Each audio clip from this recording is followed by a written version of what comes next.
leather gloves, we're slapping in hands. Popcorn and peanuts, we're working the stands. Pink cotton candy, love on a stick. Who's chasing the deer? The circle the lips, play ball. Play ball. Roll up the bases and smack it right over the wall. Play ball. Play ball. Good evening, ladies and gentlemen. Welcome to Laughter Saves Lives Live. Here on Strong Island Television, Paradise Studios in beautiful downtown Massapequa. And today's show is brought to us by Barasch and McGarry, lawyers for the 9/11 community. You're all over that. You are I'm all so over good at that. it. Thank you, Michael Barasch, for your support and your sponsorship. Buy me some peanuts and cracker jacks. Look at who we got here. Yeah. People, if you watch our show every week, it says, what does it say on the screen? It's Johnny Plug time. For years, he's here. He's here Now in you know studio. the Our man biggest behind the fan texts. came from New Jersey. What exit? 91 Exit 91 on the Parkway. Parkway. There it is. It's Johnny Flood time. How did you get up there? How did you do that? I don't know how he did it. Oh, Oh, I was just going to ask how he did it. came all the way from Jersey. Made some interesting stops along the way. He was a big Met fan. Stopped at, I was going to say Casey Stengel. You stopped at Gil Hodges. Gil Hodges' grave. He stopped at Citi Field in the parking lot where Shea Stadium's home plate was. Yep. And he got here nice and early. I was going to buy him dinner, but he already ate. That's the trick. Okay, I saw the pizza joint as I came off the station in Massapequa. It's like dinner's Right ready. there. I wish I would have known you want to get there that early. I would have bought you dinner. But thank you for being here. Yeah. A Marine hero in our studio tonight. So thank you for making the trip. Yeah. And Not a problem, when John. Richie and I are snuggled into bed, you'll still be traveling. Yeah, a little bit. Maybe. Maybe we'll drive you. So maybe I'll drive you like to Belmore for the Long Island Railroad. We'll see. So I wanted to have him out here from the Yeah. beginning because he came so far, Rich. Yeah. I mean, sometimes it's hard to get you to come here, right? He From came all the way from Jersey, Babylon, yeah. from Babylon. I'm calling Richie. We got a show tonight. Thank you for being here, Rich. New haircut. Look at Richie. Turn a little bit. What was the tongue? What was the tongue for? It's my What is the haircut tongue thing?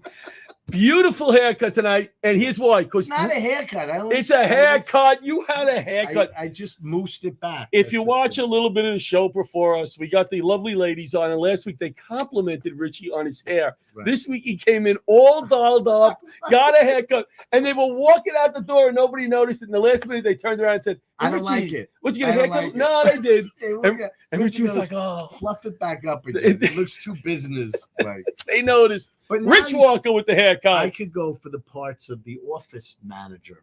I could replace Dabney Coleman. Remember? him? Okay, yeah, Like, sure. That's my new part. Sure. What do you think? How often did you get haircuts in the Marines? How often did you have to get your haircut? Usually every week. Really? Yep. Every week? Except when I was in Okinawa because the work schedule was 3 days on, nights on, and then 3 days off. So Where is Okinawa? it's Japan. part of Japan. Well, yeah. Listen, I knew that, but I wanted to let Richie know. So Okinawa, Japan. free haircuts? Free? No, you had to pay. No. Even the ones in boot camp, they charge you for them No. on the pay statement. It Still to came this out of day, your they still check? do that? Yep. That's crazy. Could you guys cut each other's hair? They allow that? We did that when I was in Kuwait For free. because You got that? after a while, well, we took care of each other in Kuwait Yeah. because Haircuts. Yeah. Yeah. All right. Well, you look good. thank you. Still got the haircut there. Still got the hair, which I Yeah. was happy about after Yeah. 20 years. I wanted to talk about the important topic since we have a Marine here, Richie with his haircut, about pasta. Yes. You know how I like to talk about it. Inquiring minds want to know. Tell us Do you about have a preference? I was thinking about this Yes. the other- of what type of pasta you eat. Yeah. Does it matter if you have a nice tomato sauce? Yeah. Do you also say to the sweetheart, "We're going to eat linguine" or "We're going to eat ziti"? Does it fusilli. matter? I love fusilli. What is that? The The corkscrew ones? corkscrew one. And why do you like them? It just, I don't know, it tastes better. And Because it traps you more could- sauce, Richie. and you could hook on the fork better. Oh. Right? Smart. I never even thought of that. Yeah. I You like learn a lot on this show. You do. The larger the pasta, the better Yes. for me. The bigger the Right. pasta, I love because I can get the sauce in there. Sometimes a little cheese, maybe put a little regatta on the side. You can kind of eat. Yeah. So I like the larger, the better. Now, because we got to include you because you're freaking Right. sitting here. I can't. Listen We to can't this. ignore All you. right. We got to There's include him. a restaurant, and Yeah. it's called Rigatini Fiorentina, right? Right. But I replaced. I don't with buy the pasta at corkscrew. restaurants. No, listen, Yeah. it's corkscrew Yeah. pasta Yeah. in like the pink Yeah. albahaca sauce Yeah. Yeah. Mhm. with chunks of chicken, mozzarella cheese, and the whole thing. all $32. mixed up. It's up there. It's freaking And ridiculous. Spinach. And Oh, then it's worth it. They It's put like the spinach 20 in. bucks for the, but it's good enough for 2 days. Yeah. I hate buying pasta. It's so expensive. So Pasta used to be 50 cents for the whole box. it still is. Oh. You can still get pasta for 50 cents. Pat here now. You have to Yes, understand. Came from Jersey, so we're gonna try. We're Include just gonna throw him questions. Yeah. You know, they're probably it's not important stuff, but he's here. Right. He's here. He's a Marine. Yeah. We got Mhm. so in the Marines. Okay. Let's talk pasta Marine style. Yeah. What was your They probably ate a pasta lot of dinner? pasta. How were the meatballs?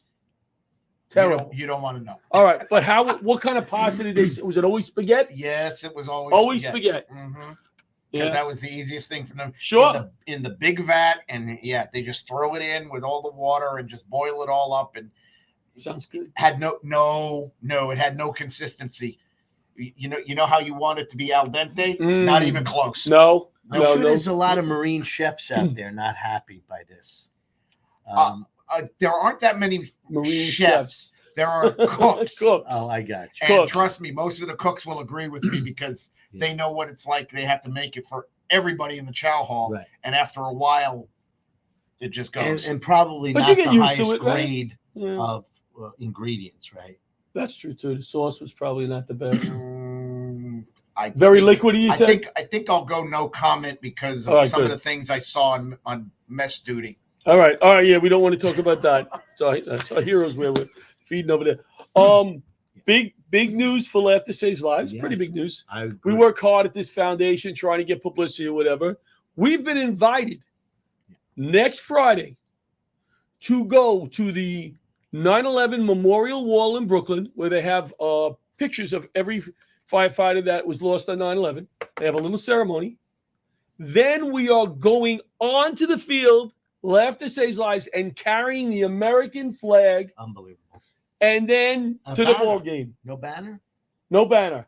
Shall I bring the Laughter Saves Lives banner? We carry that out? You know, Is that we inappropriate? put it in front of the flag, Right in front of the American flag? and we could flip it every. That's you don't you ask forgiveness, you don't ask permission. Yes. So no, I don't think we're going to We bring hold the flag, but then when there's a camera, flip it over. we just flip like this and back.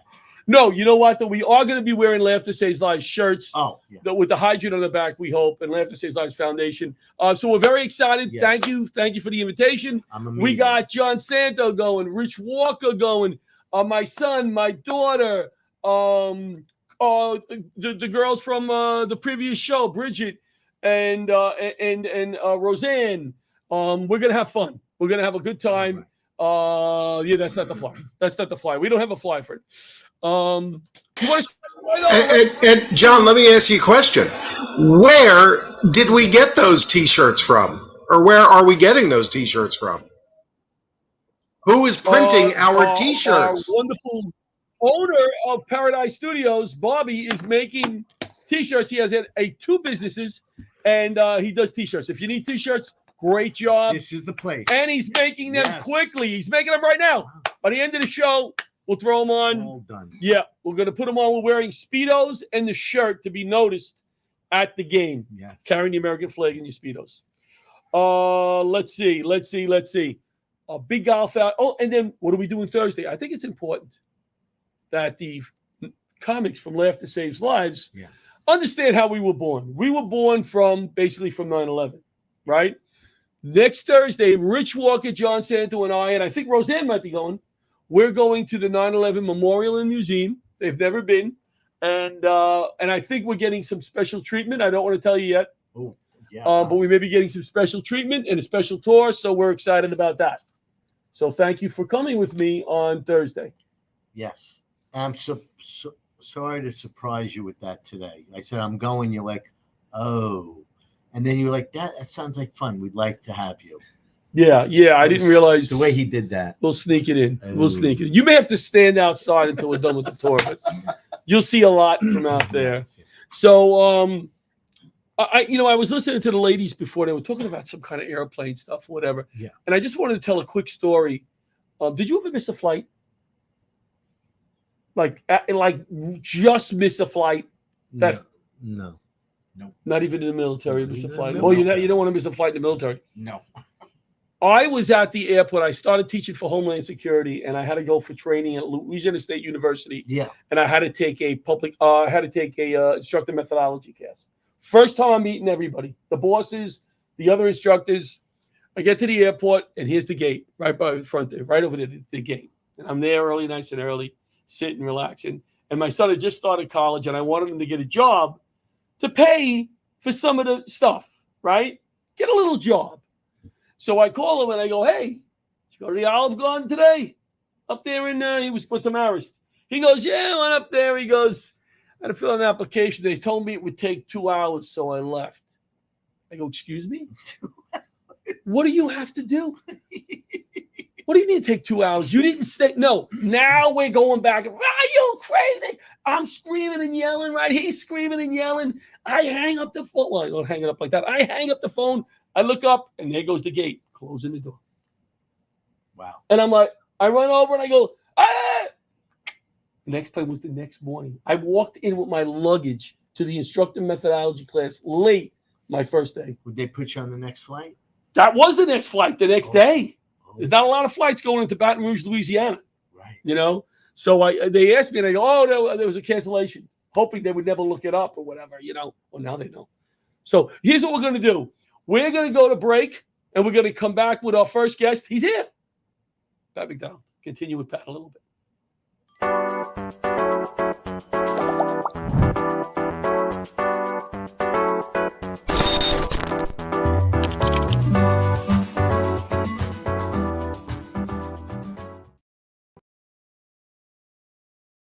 If you spent time downtown on 9/11 or in the 8 months after, you were exposed to toxic air and may be eligible for compensation from the $10 billion 9/11 Victim Fund.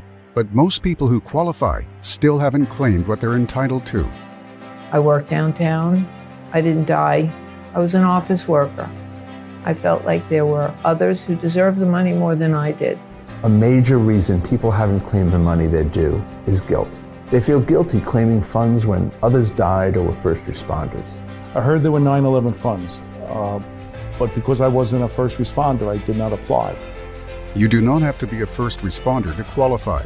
This fund was created for everyone who worked, lived, or attended school south of Canal Street, who may have experienced or have experienced respiratory illness or any of the 68 cancers linked to the toxins. Even if you have a family history of cancer, there is a presumption linking most cancers to the toxins. I thought it was too late to make a claim. My spouse worked downtown at a bank and died of cancer. Honestly, I just haven't felt up to it. The government's $10 billion Victim Fund and Health Program have been permanently extended. You just need to have been below Canal Street on 9/11 or at any time in the following 8 months. To see if you qualify, call or go to 911fund.com to speak to a representative of Barasch and McGarry, lawyers for the 9/11 community. There are many reasons people who are eligible for compensation are not stepping up to claim it. To those who are holding back, I would say just take the first step. Ask for help. Make the call. It's not too late. I called and I qualified. I qualify. I qualify. Millions of dollars remain unclaimed. You do not have to be seriously ill to qualify.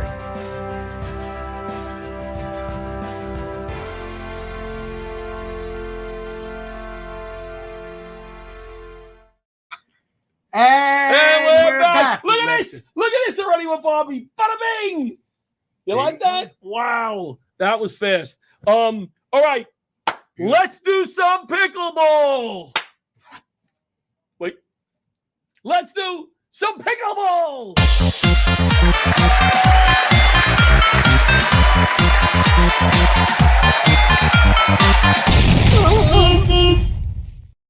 Wait.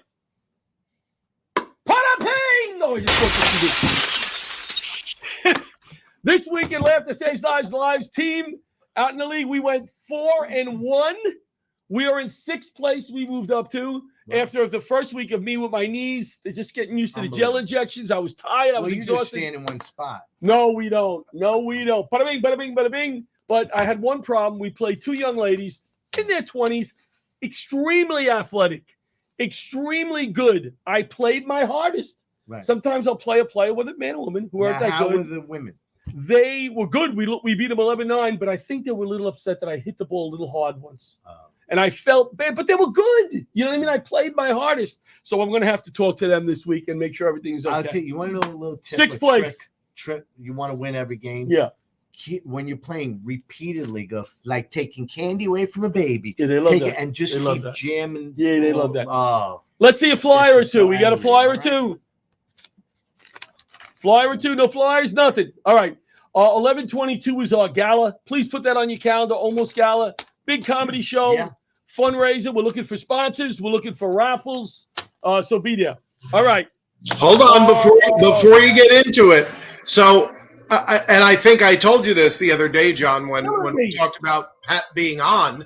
I'm pretty sure we have a lot of Marines watching tonight, just by the comments that I see behind the scenes. So one person who I'm guessing is a Marine, Joseph Light, put up AFO-OFA, and when I asked him what is AFO-OFA, he said, ask Pat. All for one and one for all. He's not a Marine. He was in my drum and bugle corps. Okay. He knows it. Thanks, Butch. Thanks for taking that minute. Thank you, Patrick, for knocking him down. Yes, thank you, Patrick. So a little bit about your career now, Patrick. You were in from 85 to 2005 in the Marines, correct? Yes, sir. What were some of the jobs you had in the Marines? Do we call them jobs? Well, they're known as military occupational specialty, or MOS. And what was your closing rank? I was a staff sergeant when I retired. Okay. I started out in the message center with basically, if you see on MASH, they talk about. Is that the mailroom? Is that the mailroom? No, it's Twixes and teletypes. But they put that onto computers, so that's when they got the brilliant idea. Well, we're going to make all the comm guys into IT guys, right? And so now I'm an IT guy. And you made a career of it, though. I've made it. I've made a career of it, but go with it. Go with it. I had to go with it because you get a family. You got to do what you got to do. You got to do what you got to do. Well, awesome. Now, you were deployed to Kuwait. Yes, sir. Right. And you were involved with Operation Iraqi Freedom. Right. Tell us a little bit about that, because we've heard about that. But I deployed with the Marine Logistics Group on February 14th, 2003. So I can never screw up Valentine's Day ever again, because that is the worst Valentine's Day my wife ever had, especially because she drops us off at 6:30 in the morning. And when she goes to work at 10 o'clock that morning, we still haven't left yet. So she drives right by where the buses and everything were. In a general question, I don't know if you know the answer to this. You always, you have Marines, you have guys on the front lines, right? People on the front line. How many, for each individual that's on the front lines, how many support staffs do we have? Like, how many people in the background support? Is it one-to-one? Is it it's not, roughly? It's not one-to-one. What is it? For everybody that's a grunt in the infantry, we've easily, there's 25 of us making sure they're getting what they get, because what I did for IT, nothing moves to those guys without our computers now, because they used to do it pen and paper and figure out, okay, what goes on what truck and everything. By the time we got to Kuwait, everything was on the computers. So they needed me and my Marines to make sure that the people getting the trucks loaded and planned and everything, were able to get the gear and the supplies out to them. Now, if I was a young guy wanting to go into the Marines, I see a recruiter. Can I ask for this position of grunt? If you ask to be in the infantry, they're going to snap you up as fast as they can. Guaranteed. Right. The infantry, those, and I don't mean to put them down. That job is very important. But are those the guys that maybe are less educated before they went in? Is that a fair statement? Like, they didn't go to college, or is that a fair statement or not? Some of them. That's probably the fairest way to put it. And some of them wanted to do that job? Some of them actually do, especially if they've got grandfathers and fathers and uncles and Right. whatnot that have been in the Marines. Some of them want to go in and do it that way. How fast is growth? I start at the bottom. I'm private, third class. Depends, whatever. right? It depends. Because I had a little college before I went in. I got out of boot camp as a private first class, so I was technically already promoted when I graduated for Paris Island. About another 6 to 12 months, you get your next promotion to Lance Corporal. Sometimes they're meritorious. I got meritoriously promoted to Corporal in June of. What does that mean, meritorious? What did you do? I was checked out by a board where they kept asking me questions and made sure that I actually deserved to be promoted rather than just waiting the time. Right. And I actually got on my promotion warrant to corporal because it was meritorious. I got the signature of the recently departed General Al Gray, who was he wasn't the commandant when I got promoted. He became the commandant the month after. Oh, so I got one of his last ones as a 3-star general before he became the commandant. So nowadays you could just go to your superior and go, "This isn't working out for me. I expect the promotion next time." Not in the Marine Corps. No, so. Maybe in Space Force. Sorry about Space that. Force. Let me ask you this, or make Yeah. a comment. But from when my training in the fire department, it's semi-military, a lot of the training, Right. and we talked about if there was a terrorist attack and all of this, and you're probably aware of this, but I'm just going to bring it up. The bad guy, the enemy, would rather wound you than kill you. Do you know why that is? No. Because now we got to go out with 4 guys to get that guy off the battlefield. Gotcha. You know what I mean? As opposed You're a to target. he's dead and we don't have to not worry about it, but ultimately get him. Marine Corps. No, you never leave him. I'm not saying you leave Yeah. him. What I'm saying is you're going to go get him. But if somebody's injured, you got to get him right now, this second, to get him so he doesn't. So you're putting a lot more guys exposed. Right. Good. Like if gals. you were And out gals. there, John would be Yes. like, "Let him go. He wasn't that good. No. He wasn't that good anyway. He was dragging us down." No, we have to go to commercial. All right, so let's look what else. Pat, it says here we said Kuwait. What was Kuwait like?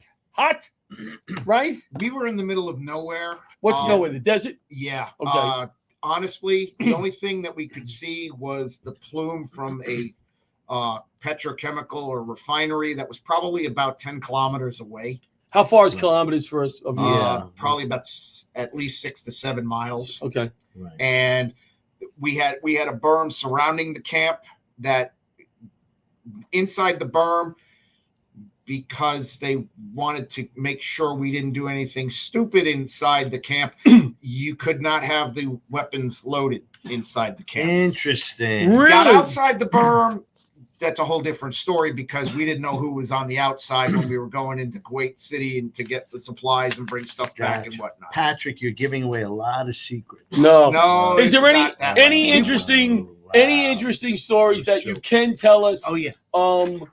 That after it was over, you went like, "Wow, I can't believe I was involved with that operation."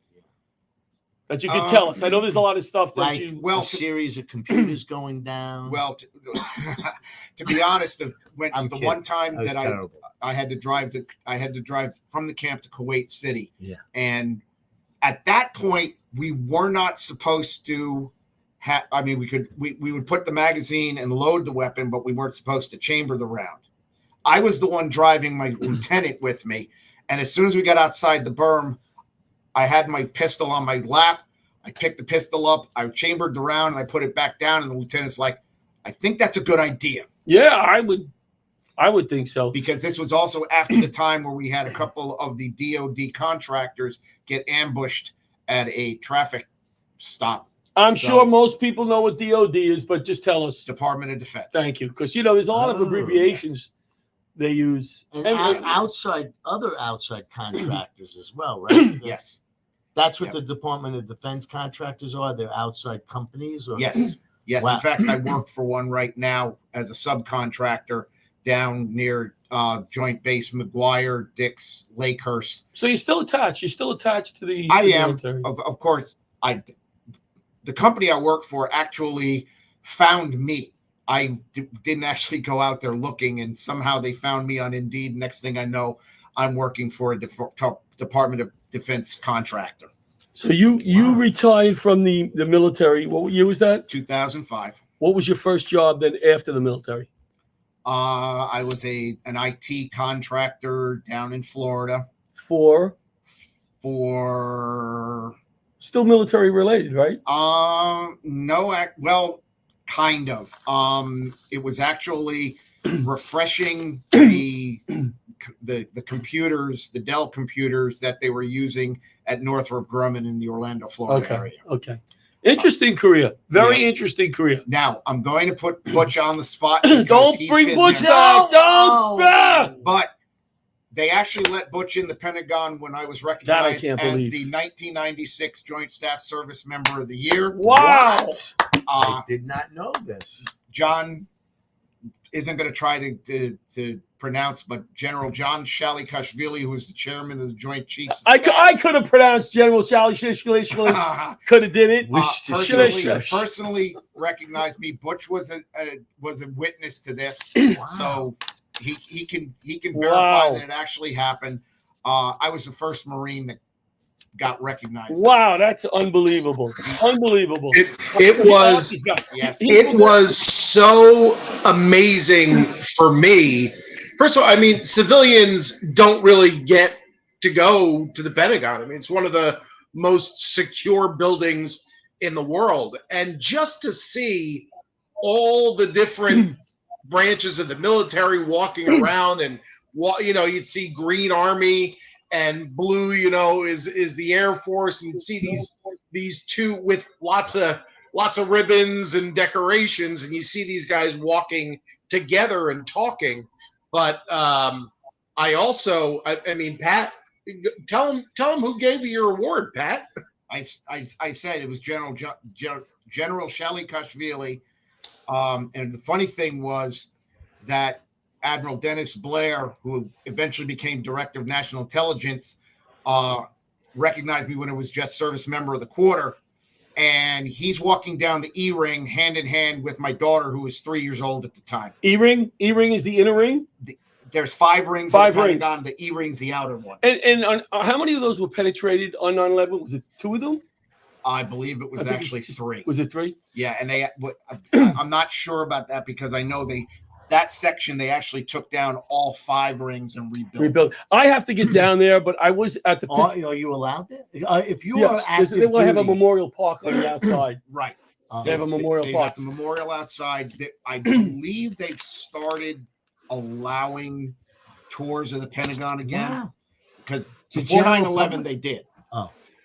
Now Butch got into it. The Joint Staff area is not normally part of that tour, so that's where Butch. When Sonny Boy and I went to see the Pirates 3 years ago, we stopped at Pennsylvania where the plane went down. Very well done, the memorial. Very well done. And what's interesting is where the plane hit the ground. You would expect to see maybe part of a plane or whatever. All they have is a big rock to signify where it went down. Very, it's just very well done. We're gonna go. I will tell you something though, which is very interesting. There has never been in this country a national, meaning not city, not state, a national building that was destroyed during wartime, rebuilt as quickly as they rebuilt the Pentagon. Because Pat, it was like 18 months, wasn't it? Something like that. That they. Yeah, it was definitely less than 2 years. I want to go to break now. We have another super duper guest. That's why I wanted to bring him on early so we give him the time. Just do me one favor though. We haven't. All these people know that Pat's our #1 fan, and he can't. We invited him to the show tonight. Yes. Before we move on to commercial, John, I want you to tell the folks why Pat is so dedicated to Laughter Saves Lives. Well, how many years ago, Pat? It was 2014, so about 10 years ago. About 10 years ago, Butch introduced me to Pat. He had a relative, Emma, a young girl in high school. My goddaughter. Your goddaughter, who's in high school in Florida, had, was it brain cancer? What was it? Osteosarcoma. She had to have part of her the bone in her leg removed. Dancer. While you're talking, sweetheart. we're gonna put some pictures up also while you're talking. Dancer, sweetheart of a girl. So we went down to Florida. We did a show, raised some money for Emma. Emma ultimately passed away how many years ago? She passed away not this past February, but February of 2023. This is her hip hop group that she danced with. And ever since that trip, this man has stayed in touch with us and never forgot what we did. And he's our biggest fan, and we appreciate him. And that is my daughter Taylor with Emma. They were the only two girls in the family, and they may be cousins, but they were sisters. Cousins in name, but they were sisters. And I told John a few stories before we got on. Yeah, we'd love to go back. I told, and maybe give a scholarship to somebody with the dance group who can't afford to join the dance group in Emma's name. So we're going to try to work on something. We've got one more picture to show. We got to go to break, Butch. I know. We've got one more picture to show, which is really cool. Bring the picture up of the flyer that I sent you. You mean the one with the price on it that we can't put prices on? What flyer? Well, this is an old flyer from 10 years ago. It's not an upcoming one. There you go. That's it. That was the original flyer. That's the Look flyer. at me. Handsome guy there. Holy crap. Wow. All right, let's go to break, and we'll be back with Constance Payne. She's a forensic cleaner as one of her jobs. Crime cleaner. Crime scene cleaner. So interesting. We'll be back.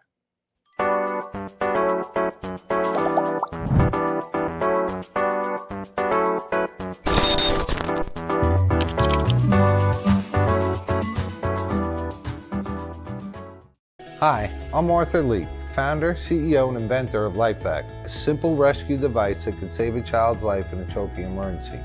All these people were saved with LifeVac. People may not realize that on average, 14 people a day die from choking-related incidents. Every 5 days, one of those is a child. As simple as place, push, pull. To learn more, please visit lifevac.net. And we're back with Laughter Saves Lives Live. I want to bring her right out. She is an Axis forensic cleaner and manages an 80-acre facility that provides weapons and tactical training courses in Georgia. Please welcome Constance Payne. Hey, y'all. How are you, Constance? Oh, I'm absolutely fabulous. Thank you for taking the time to be on our little show. For sure. I appreciate you guys having me on. It's awesome. Absolutely. You are just such an interesting lady. When I told you, I called you, I was sitting poolside this afternoon in my little above ground 15-foot pool. And I was looking over your bio. And I'm like, holy crap, we don't have time to do all of this. So let's get into the first thing. All right. How did you get into, you clean up crime scenes, correct? Yes. How did you get into that? Well, actually, it was kind of funny because the lady that I bought my house from, she owned a forensic cleaning company, and she was like, "Hey, you're kind of messed up. You want a job?" And I was like, "What are we doing? I like money, and I've got a background in tattoo art and everything, so I know about, like biohazards and things like that, and bloodborne pathogens." So I took the job and learned a lot, and then I opened my own company.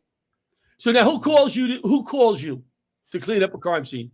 I get a lot of recommendations from people, and then it's the families that call me. Oh, so it's not the police or the DA or anything like that? Because I don't work for the government. I'm a private contractor. All right. So when the police go, okay, we've had enough information. We scrape the scene. We can't get any more. We turn it back to the family, and then the family will call you. Yeah, because they can recommend me. They'll recommend other companies. I give the best prices in the county, and I care about what I do. So usually I'll get the call. Wow. Interesting. Wow. Your question. You don't see a lot of that in movies, after the whole house was all blown apart with everybody in it. And then who cleans it up? Like, yeah. Well, you clean up more bio than like a bloody scene. Well, there's kind of a mix of it because it depends on like what's going on. There's the top two things that I clean up are suicides and then hoarding. So when people just don't throw their trash away, or they're just collectors of all kinds of things, and they might have some animals that defecate and urinate all over the place, and they live like that for years and years, and then they might commit suicide. And So it you're just really looking at, depends like, on what's 3 going on. feet of it. Yeah. I would assume that you get a call mostly from the people inheriting the house of the hoarders than the hoarders themselves. Absolutely. And their main goal is they want the house cleared, they want to sell it, they want to close up the estate, and they want to get back to their lives. Like 9 out of 10 people don't care about their people. Like they're very cold. This is an inconvenience. They want it done as fast as they can.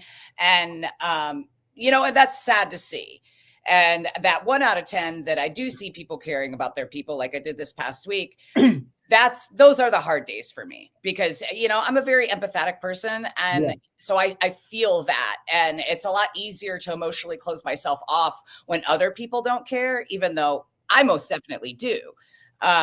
It's sad. It's sad all around. It's a sad circumstance, It must be. Now you're an actress also, and you do some stunt work. Yes, I do a lot of stunt work. I'm an actress that does all my own stunts. All your own stunts. Wow. And you also do stunt work though for other actors? No, I'm not a stunt double. No, I'm just plain an actor, and I do all my own fight scenes. And you like doing those? Oh, absolutely. I'm a boxing and jiu-jitsu based martial artist. I actually just designed another movie right before I got on your show. I just wrapped up that script, and we're shooting it in August. It's called Smashed. It's going to be pretty fun, but there's a whole lot of I like to design fights to where they go to the ground. We get some stand-up game, go to the ground, and then we got some glass breaks and, just blood. It's choreography, the fight scenes as well, right? Yes, I do. Ooh. Wow. Yeah, and I get creative. I got some stuff on YouTube right now where my face gets smashed right in the mud, because we were set up to do something completely different. And then the rain came, and then I designed the fight. I was like, there's a mud pile right there. This fight is going to end with him in the mud smashing my face. Yes. What did you say about you being in the kitchen? I read something about you being in the kitchen. What was that comment? Oh, I'm not going to be in a kitchen baking muffins unless I'm slamming somebody in the face with a pan. That's not the kind of actress I am. I see all these casting calls where they're like, oh, we're looking for the young college girl or the meek, innocent wife. And I'm like, I can't apply to that. Like, I just, people write me into their movies. That's like, people come to me. I don't really respond to a whole lot of casting calls when it comes to you don't want casting calls where they're looking for delightful. Yes, that is not me. Now, you also have a lot of weapons training, right? I do. I do a lot of tactical training, clearing rooms and just shooting targets. I'm a hunter too. I butcher and slaughter my own meat. I also do some taxidermy and stuff as well. Wow. Imagine going out. Imagine going out a first date with Candace. Like, you sit down and go, hey, she looks like a very sweet girl. Hey, what do you do, Candace? I do this, I do that, I do this. You're like, holy crap, I'm not going to upset this young lady. Yeah, it's actually hard to date. Nobody's really interested once they're like, oh, you're pretty. And then I'm like, blah, blah, blah, blah, blah. And they're like, don't call me pretty. Pow. Yeah. That's great. Now, they run away. Do you do any gun stuff on movies, like, making sure the scene is safe, like the whole Alec Baldwin thing that happened? That was such a travesty. That never should have been a thing. It never should have been a thing. That armor is completely at fault. I know a lot of behind the armory. Well, the armorer. That's what they call the person, right? Who's supposed to. Yeah, the armorer. Yeah. I know a lot of, just because I'm in the industry, everything goes to the grapevine. So there's a lot of back end information that I personally do know about that subject. Right. And it was not a good work environment. There's a lot of people that were at fault, but ultimately the fault is on the armorer, because when you say it wasn't a good work environment, is that because long hours, little pay, not enough help? Or no, I mean, there are long hours on set, and depending on where you rank on the set is how much you get paid. But at the end of the day, there should never be live bullets on a set ever. Right. You shouldn't be using casual drugs after you wrap from set and firing live rounds out into the desert because you're wasted. Like that should never be a thing. Right. Well, So- what That do was you, part of what it? do you Well- chalk it up to? Inexperience of the inexperience, and then also just a plain foolishness. Like just there's certain safety protocols that must be followed and absolutely have to be followed. And when you start kind of being careless about that, that's when accidents can happen. I know. Like I think on some of the military bases. Tell me if I'm wrong. When I taught on military bases, they actually have like a thing outside, like you can't bring a loaded gun inside, Right. and you could discharge it into a certain. Yep, you right? got the discharge barrel, and Right, I agree with Constance, because one time I went to the pistol range, the armorer did not do the preventive maintenance on the pistols the way they were supposed to, and we were doing quick fire where bring it up, take it off safety, fire, bring it down, put it on safety, and keep doing that every time they turn the target. The one time I came up, fired the round, brought it down, put it on safe, and next thing I know, it went off and almost took my toe off. Oh, So yeah, I know that from personal experience, I know what Constance is saying is totally correct. Yeah, because a lot of the times they use like prop weapons, and then sometimes on sets they do use real weapons, and you've got to check them, recheck them, look down the barrel, you stick a pipe down the barrel and everything, and the actor has to check it, and like there's So the actor is supposed to check the gun also. Yes, absolutely. With the armorer. The armorer stands next to you and you look at it together. You look down the barrel. They stick a pipe, a string pipe cleaner down the barrel. And we're looking at it together. Everybody has this collective conversation of this gun is safe. You must hear this all the time. Why can't, in this day and age, they make a gun that looks like a real gun? Like what? They do. It just depends on what kind of set you're on, what kind of weapon they're looking for, because often and not is these fake weapons cost so much more. So it depends on the budget of the film. Yeah, you know what I mean? Like there's so many variables that go in with filmmaking, like, you know, from script to producer, budget, actors, like the list goes on. And when all those elements work together, you got movie magic. But if you fault on one of those things, we have a... I got a question for you, Constance. Even when you say this weapon is safe, do you still assume and handle it like it's loaded? Oh, because that's the first thing we get taught. Well, that is one thing, is that a lot of times that when you're like actually aiming your weapon, you do aim maybe towards the depending on the director's angle, you might be aiming towards a cinematographer or something like that to capture that angle. So yes and no to your question. It just really depends on the work environment and the style of movie we're creating.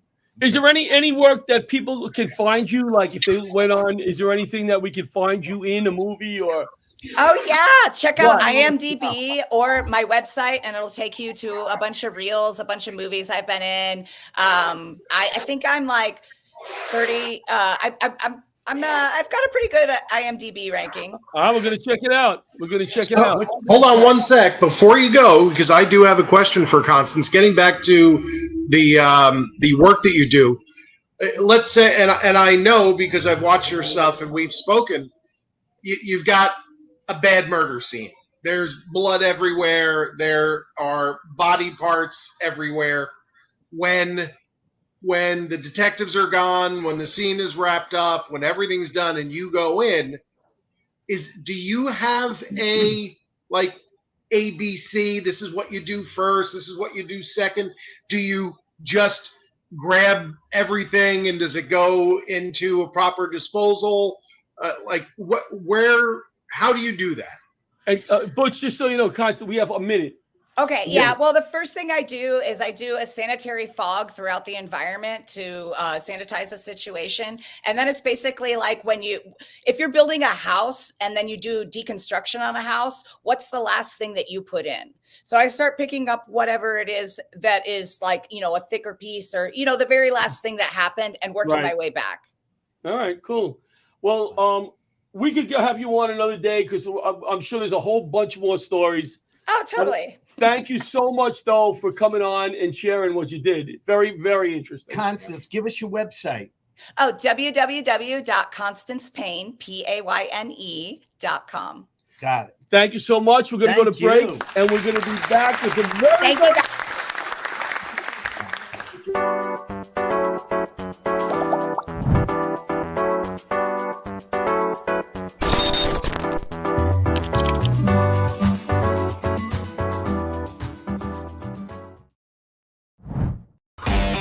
All right. Is everybody having a good time tonight or what? That's what I thought. All right, so we are live, Paradise Studios, New York. Give yourself a round of applause for coming out tonight. Woo!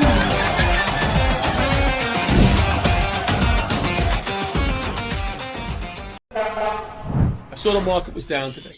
I go, you know what? Time to throw some cash in the stocks that I own, right? Yeah. Now I start withdrawing from here. TD Bank, Capital Bank, Chase. I'm putting money out left and right, right? One stock I just wanted to throw it on. I picked one stock. I think I picked the Walmart. I took all that money out of those 5 different accounts. Boom, $50 on Walmart. Wow. Bam. Withdrew a lot of all different accounts. Total, bam, Yeah. $50. So the joke there was I withdrew from a few different accounts and only did the $50. Right. I think the joke was lost. You went with the low risk I got account. Bobby got it. Thank you, Bobby. it. You got it. Good one. See how he wants us to continue doing our show Bobby, here. I still he don't said, get John, it. good you one. took a lot out of 5 different accounts, but I only have $50. I pulled the money out. I only have $50. We're back. Life the Same Size Live. Paradise Studios. Show on television. The very funny John Ziegler. John Ziegler. This is one of the strongest acts in Long Island. We got him on the show. He said he watched our show last week. He goes, "You're gonna have any comedies on? There's no funny comics. There's no funny. You and Richie, please." And here he is, John Ziegler. Unbelievable. Thank you so much, buddy. Thank you for joining. Very, very funny guy. But let's talk a little bit about you were doing comedy how long? 16 and a half years now. Man is an inspiration. If you don't, can we talk about what you went through? Or you don't want to? Nah, everybody else does. Go ahead. Okay, so comedy, loving what he's doing, and he finds out how many years ago? 3 about. 3 about that you have Pancreatic cancer. Pancreatic cancer. Bam, his life stops. What did you do? How did you come back from that? Because I'm sure people will be inspired by that. I didn't really do anything. I just did what my doctors told me. It's really not, you get diagnosed. I'm not sick. I feel fine. Right. So I get diagnosed. I go through the whole process, and then it happens quickly. So it's like, we're going to do surgery. We're going to do this. We're going to do chemo. But it happens really quick. Mm-hmm. Yeah. So you don't have time to think. You don't have a lot of time to think. But John, was there any signs or symptoms that you were having that maybe somebody can, I better get to the doctor type thing? Nothing physically. Dark pee. Dark pee. That's it. That's what first made you go to the doctor. Yeah, and I had that for about a week, and I just ignored it because that's what guys do. We just ignore it. Well, yeah, sometimes. Right. Like, Maybe it'll go away. Maybe it was Go the away. onions I ate. Yeah, I take vitamins. I'm like, it's probably from the vitamins. Yeah. And then I went to urgent care, and they were like, get to an emergency room. Because they know it's a symptom of something. Right. It could be a lot of things. Right, It could be nothing more than, it's just something called bilirubin. Yep. Familiar with So it. you can get jaundice a little bit. So it Yep, starts yep. with my pee, and then within 48 hours, I was yellow. And how long was your treatment after that? I had some complications before surgery, so I was scheduled for surgery, but I kept getting sepsis, getting septic. So it took like probably 4 or 5 weeks of that. Then the surgery, and then it's about a 3-month recovery, and then I did 6 months of chemo. And then after chemo, it's a climb back. Chemo is worse than all of it. Right. Chemo is worse than sepsis, sickness, surgeries. Chemo was the worst. Not to dwell on this, and then we'll move on. What is the name of the new procedure that you were on? I heard rumors of it, that it was something that is new within the last couple of years. I was on nothing new. Nothing special. No, not Really? me. No. There are things out there now. There's trials. I thought it was bypassing and stuff like. No, I'm not making me. this up. It wasn't me. There are things out there, but they're mostly There was another trials. comic that had cancer. Who else do we know? I'm kidding. So, all right, so you come out of this now, you go through all the chemo, and now you're like, I want to get back to doing stand-up. Was that you feeling like, hey, I went through all of this. I want to make a decision on what I want to do with my life. I did stand up through cancer. You did it the whole time through. Best that I could. Right. So during the surgery, I was basically confined to a recliner for most of my day. I couldn't walk and do surgery. Right. I got up when I could. I did surgery through chemo. I wrote my comedy special pretty much from my hospital. Right. Because I was all in about doing. One, I only thought I had 5 months to live. The title of your tour, tell them. My special is called Getting My Affairs in Order. Because I thought, it's pancreatic cancer. I know what that is. So I'm like, all right, I got like 6 months, but I have enough time. I can shoot a special. Right.